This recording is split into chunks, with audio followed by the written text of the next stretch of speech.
सभेला तुम्ही बंदी घालण्याच्या बंदी घालावा असं तुम्ही तुमचं म्हणणं होतं. त्यानंतर कपिल पाटलांचं असं म्हणणं आहे की तुम्ही त्यांना बदनाम करण्याचा प्रयत्न करता, तुमच्या विरोधात कायदेशीर कारवाई करणार. ते खरं म्हटलं तर तो कालचा विषय आहे माझा मोबाईलमध्ये. मी त्या सभेला बंदी घालण्याविषयी बोललो नव्हतो. हिंदू महासभेसाठी माझ्या शुभेच्छाही दिल्या होत्या, परंतु तिथं जे डी राजा म्हणून जे तेलंगणाचे आमदार आहेत, ज्यांच्यावर साधारणतः 105पेक्षा जास्त गुन्हे आहेत, 18 ते 20 गुन्हे हे जातीय द्वेष निर्माण करणारे आहेत, आणि म्हणून त्यांना विरोध केला होता. बाकी कार्यक्रमास विरोध नव्हता. आणि जे कपिल पाटील बोलतात ते सपशेल खोटे बोलतात. कारण माझ्याकडं त्यांचाच बॅनर आहे की कपिल पाटील फाउंडेशनच्या वतीनं हा कार्यक्रम आयोजित केला, अशा प्रकारचा बॅनर हा तुम्हाला मी बॅनर दाखवतो. आयोजक कपिल पाटील फाउंडेशन, सुमित पाटील, कारण कदाचित ते सुमित पाटीलला ओळखतही नसतील, तो त्यांचा पुतण्या आहे. आयोजक ते होते. आणि माझं म्हणणं असं आहे की गेल्या 10 वर्षात कपिल पाटीलने असा कुठलाही कार्यक्रम ठेवलेला नाही.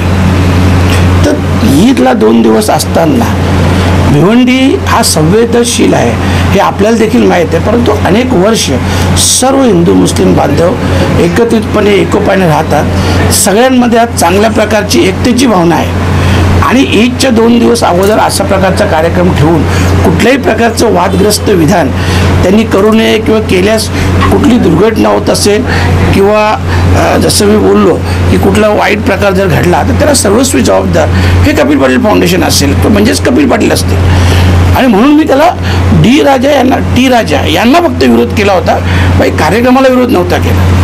त्यांचं असं म्हणणं आहे की लोकसभा निवडणुकीच्या आधी ज्या प्रकारे संविधान बचावच्या घोषणा दिल्या गेल्या आणि लोकांना गुमराह केला एका प्रकारे, तसं विधानसभाची तयारी सुरू आहे. एका विशेष समाजाचा मतदान एकत्रित करण्यासाठी हे आता सुरू झालं आहे. खरं म्हटलं तर काय, कपिल पाटलांच्या बुद्धिमत्तेची मला कीव यायला लागली. कपिल पाटलांना मी सांगतो, अरे तुमचेच 2-2 खासदार, तुमच्याच पक्षाचे 2-2 खासदार जाहीररित्या बोलले होते अब की बार 400 पार, ह्याच्यासाठी की आम्हाला संविधान बदलायचं आहे. कालचं टी राजांचं वक्तव्य बघा ना तुम्ही, कि हमारा हम लोग 400 पार इसके लिए बोल रहे थे कि हमको हिंदू राष्ट्र बनाना है.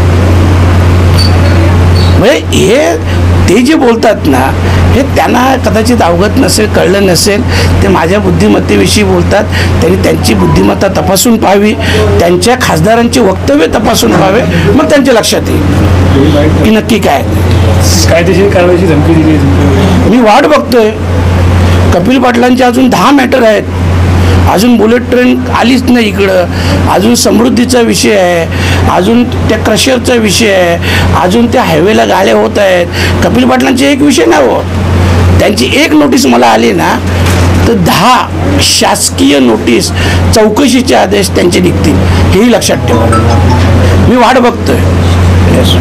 ताज्या व महत्त्वाच्या बातम्या बघण्यासाठी प्ले स्टोअरवर जा, प्रबलभूमी ॲप डाउनलोड करा व या धावपळीच्या जीवनात अपडेट राहा.